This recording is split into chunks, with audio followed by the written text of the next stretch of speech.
And that was a disgraceful performance, in my opinion. We threw that game. We gave it away by doing that. We gave them the friggin' game. In my opinion, that sucked. What's that?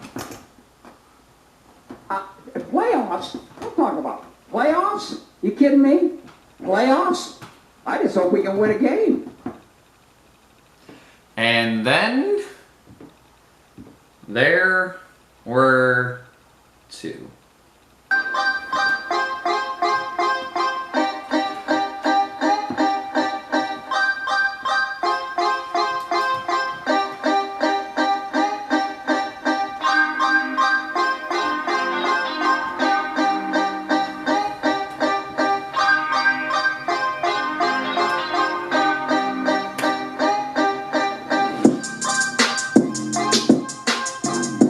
Hey, what is up, everybody? It is Championship Week, GEFA Chalk Talk, Chip Week.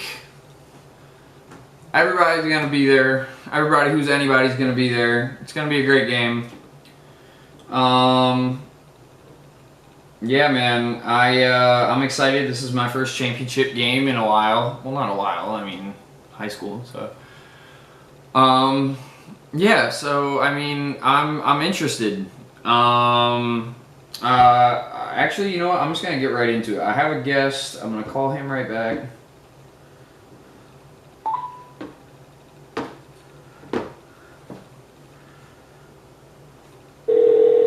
There we go. Here we go. Here we go. Here we go.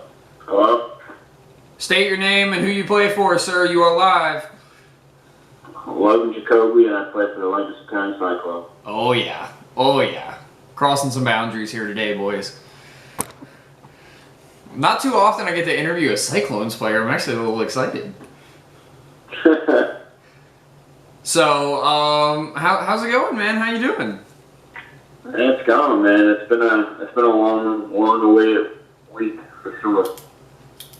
So, I mean, I'm sure you've heard all the talk. You've heard, you know, everybody's giving their 2 cents on everything. You know, this is just another piece of media week. But how are you personally feeling about the game?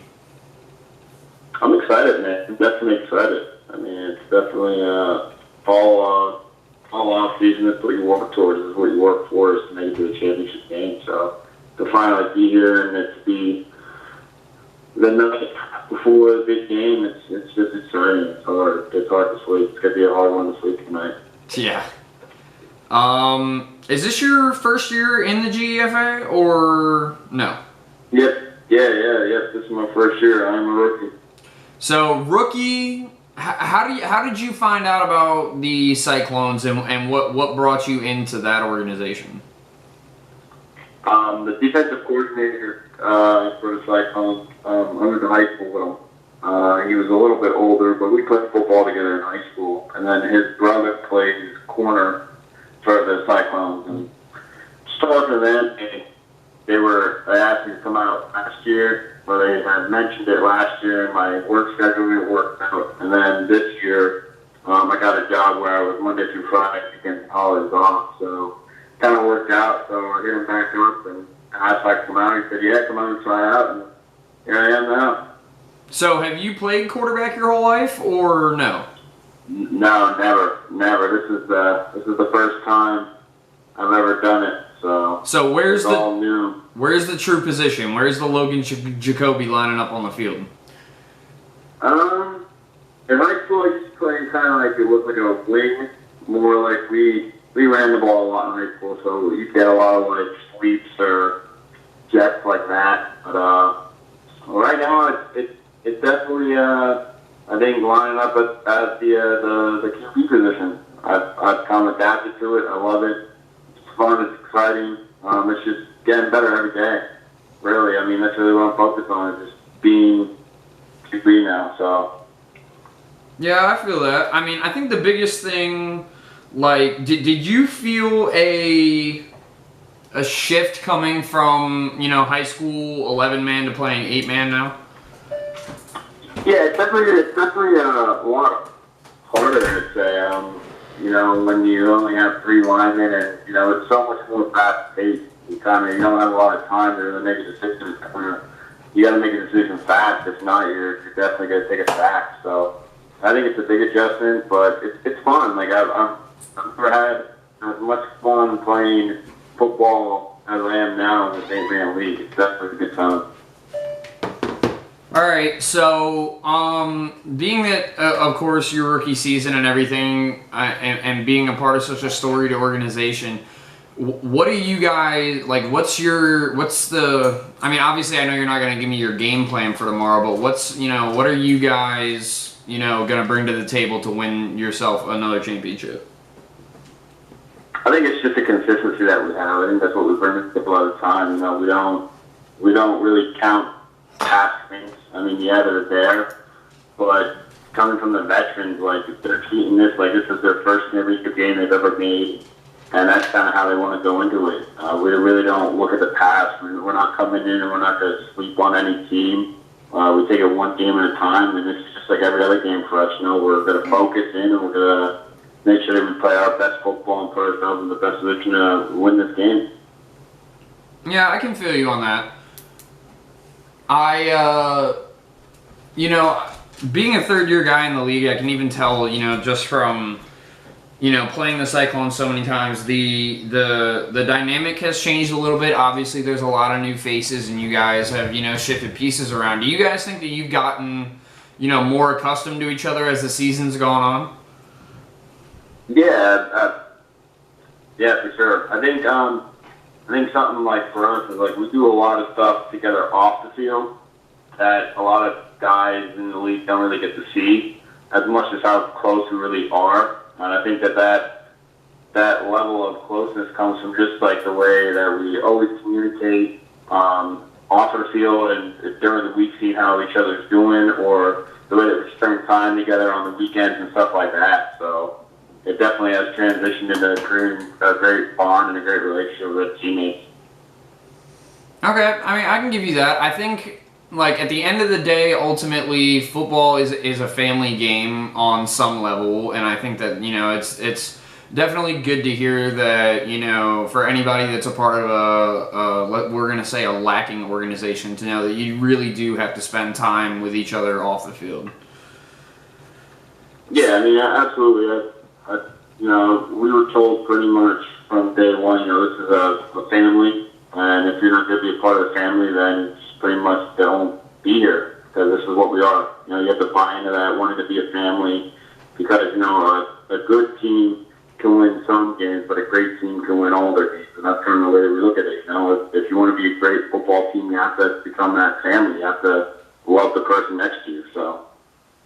All right, so, I mean, I know you've heard about, past Cyclones and everything else, and I know, like you mentioned, you don't really look at past rings, but I have to say, the Cyclones have kind of gotten this bad boy rap, I guess you would say, like the bad boy moniker, like they're the class of the league, and it's not close, and it's them versus them, they're not really playing anybody.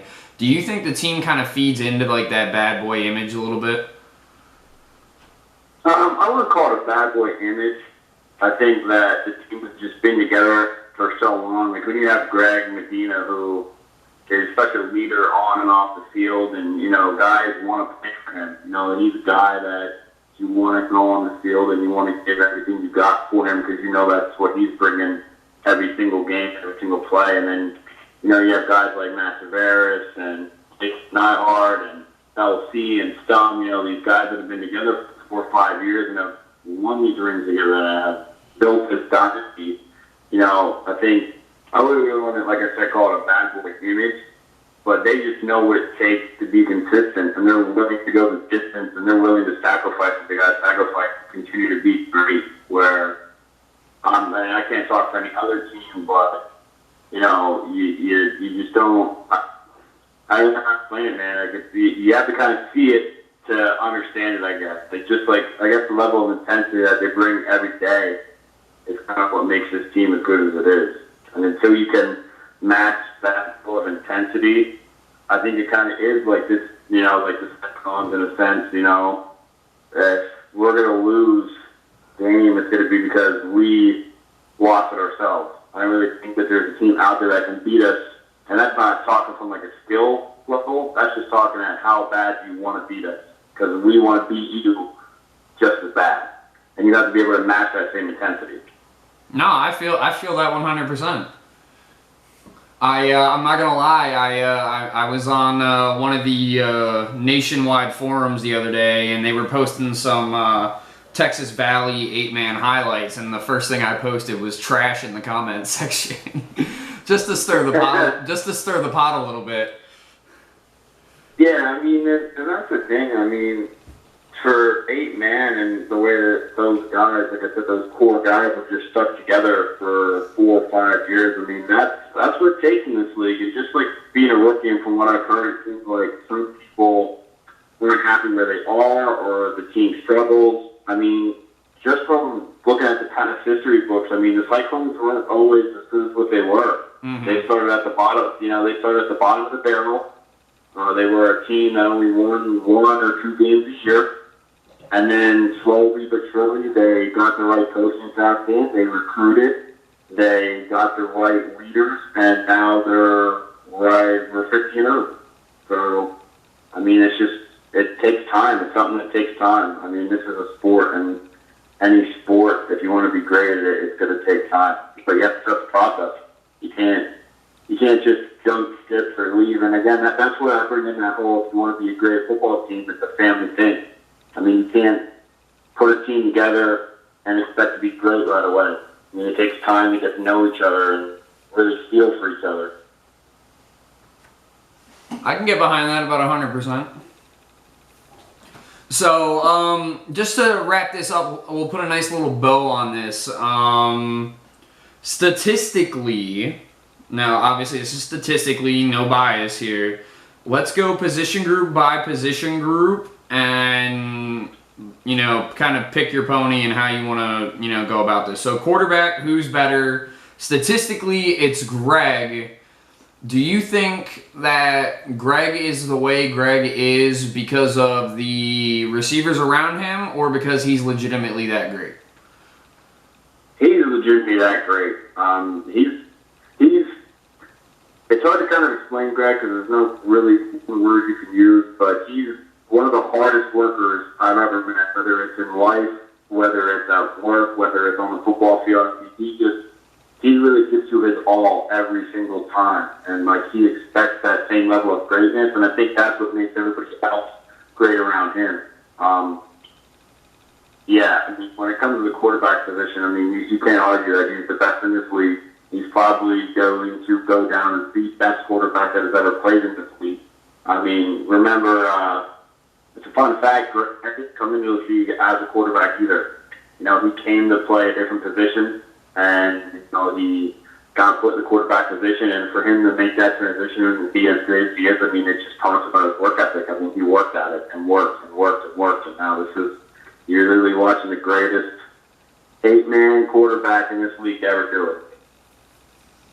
All right. Well, I mean, I agree with you there. I definitely think Greg's greatness speaks for itself. I think you put him on a team, obviously, we don't measure advanced statistics, but I think his, plus minus in wins, you could put him on a team that's, 4-6, and he would just, he would get that team to the playoffs the next year. You know what I mean? And I'm not taking anything away from Derek. He's a great quarterback, and I've had conversations with him throughout the year, and I've talked to him about some stuff. And he's another great quarterback. He's a good quarterback in this league. There's a reason why he's the Mountain MVP. It's obviously because he did great things this year. But as we're going to talk, we're going to go to tell the tape and who's the better quarterback in this matchup. I mean, it's just Greg. I mean, it's just I've never really played with Derek. I don't know what his level of intensity is. I'm sure as a true football player, it's high. But like I said, I've never met a football player's intensity as high as Greg is. I'll give you that one. All right, so let's go running backs. This is the moment where you stroke my ego a little bit. I'm going to put them as even, and the reason I say that, I know that UDC's running back, he's an athlete, he's really good, they use him all over the field, so I'm not going to take away his athletic ability, But, you know, like other Cyclone players have said all week in their interviews, Mike really gets shadowed by a passing team. I mean, if you put Mike on any other team that runs the ball more, I mean, he eats. I mean, I think Jason Neinhardt said in his interview, I think it was yesterday, was his the day before, you know, I've never seen Mike go down by one tackler. I mean, it takes one or two guys, or two or three guys to get him down. And, you know, where people don't value him is when we're up so much, he's a great closer. He keeps the chains moving, he keeps you on the field, he chews clock, and that's exactly in our style of offense, that's the type of running back you want. So I think they're both even. I think they're respectively, they're a big part of their team's success and a big part of their team's offense. I can't really match them because I know what Mike brings to the table, but just Mike doesn't get as many opportunities as Kasim. some other guys would. Yeah. Yeah, Kasim. I mean, Kasim. But I'm not taking away from Kasim either. I mean, I've watched his stuff. He's a great running back. He runs hard. He runs fast. You know, he's the same type of level of play as I think Mike is. You know, just two guys that are just straight dogs and do whatever it takes to help their team win. All right, so I'm going to give you the wide receiver core, and the only reason that I'm talking core as a whole is just because you guys are stacked deep at receivers, and I'm not shitting on our receivers at all, but I'm just going to give you guys the wide receiver core. Not because, like I said, not because I think you guys are necessarily better talent-wise or statistically you are better, but I think that, like you mentioned, you know, that receiving core has been together so long with the same quarterback throwing them the ball, they just know what's going on. Yeah, this is where I'm going to disagree with you. I mean, this is just me being a quarterback. I wouldn't take one other wide receiver in the league over anybody on the Cyclones team. I mean, there's no one better than Stone, Reinhardt, Kelsey, or Severus in this league. There's just not. I mean, just the way that those guys play and the way that they huddle around you, it's not even a question on who the best wide receiving core is in this league. It's not even close. I mean, when you're averaging 66 points a game, it's not even close. I mean, there's a reason why you're averaging that, and it's not just because of Greg Medina. Is Greg Medina a big part of that? Absolutely. But he has the four best wide receivers in this league. There's no doubt about it. And so what I'm going to do, I'm going to alley-oop you to the best O-line, too, because I think your guys' O-line, more specifically, I think Pete Ireland, if you guys, like, clone him, like, two more and get one to play center and one to play the other guard, you guys, Greg Medina will never get touched and he'll play till he's 80. Yeah, I mean, don't take away from Nick and our other lineman. I can't think of his name right now. I'm kind of drawing a blank, and it's really making me sad. No, I know Nick's a good tackle. Nick's a good tackle, yeah. Yeah, they're two great linemen. PD and I both worked together, so we have a connection between that as far as, you know, talk a little bit more, talk about stuff that's about. Yeah, I mean, the offensive line is just so good. I mean, when you give Greg time to make plays and, you know, the athletic ability he has to extend plays with his feet, I mean, our offensive line is just, it's good. It's definitely good.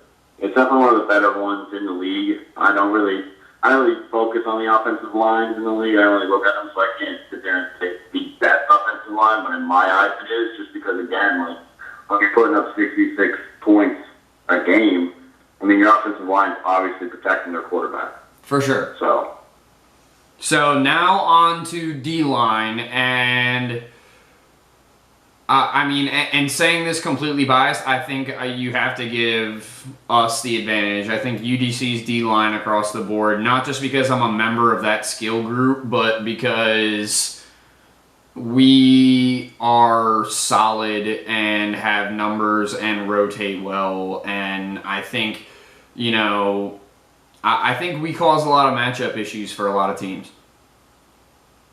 yeah, I mean, it's definitely a good defensive line for sure. I mean, you guys are in the position that you're on because of your defensive line. When you guys drop guys like Malik over there and the Vikings, and you get him off his game a little bit there.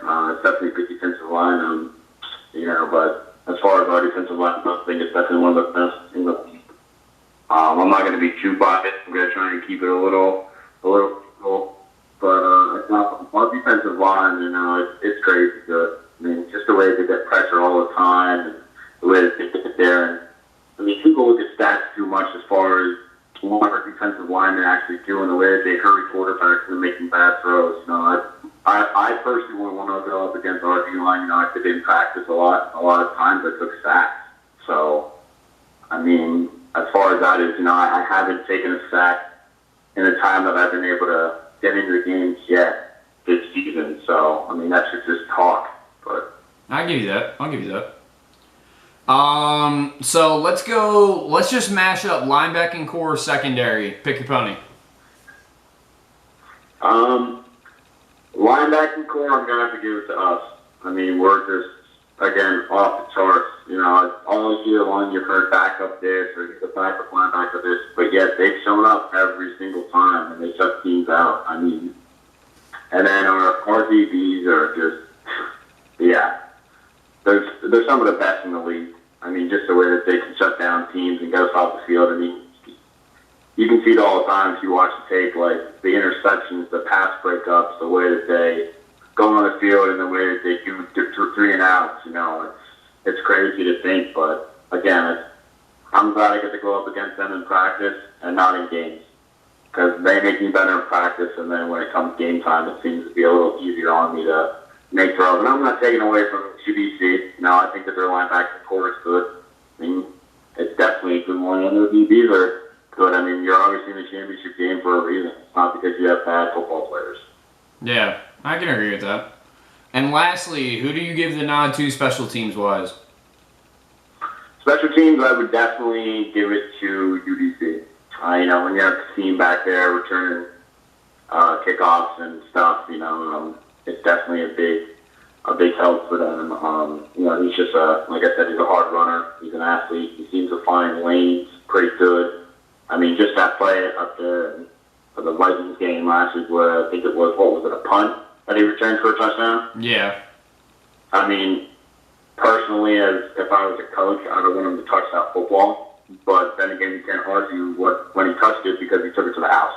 And that's just him finding the lane and, getting downfield. So definitely can't argue that when, you got a guy like that back there returning kicks. Yeah, and I think I'm not even going to ask, coaching, because I think we have 2 legendary coaches just going at it. And I think, I just want to preface, this whole conversation.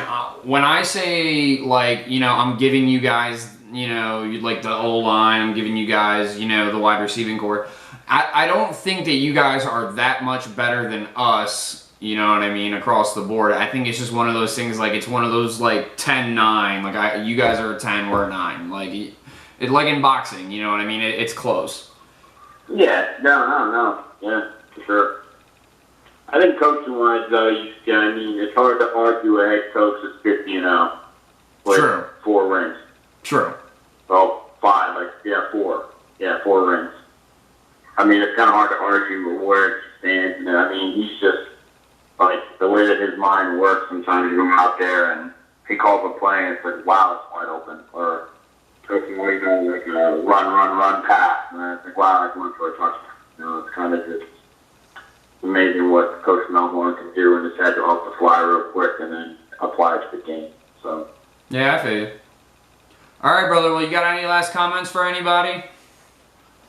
No, man, just excited. Just excited. Hopefully, everybody on every other team, congratulations on your season. UDC, congratulations. Excited to see you guys tomorrow. I'm glad it's you guys.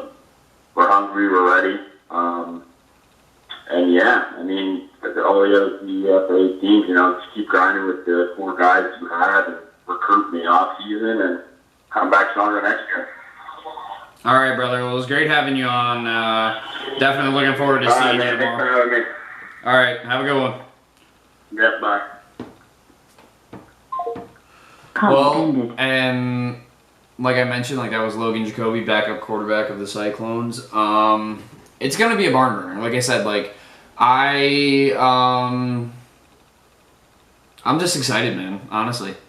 So that'll wrap it up for GEFA Chalk Talk Chip Week. We out.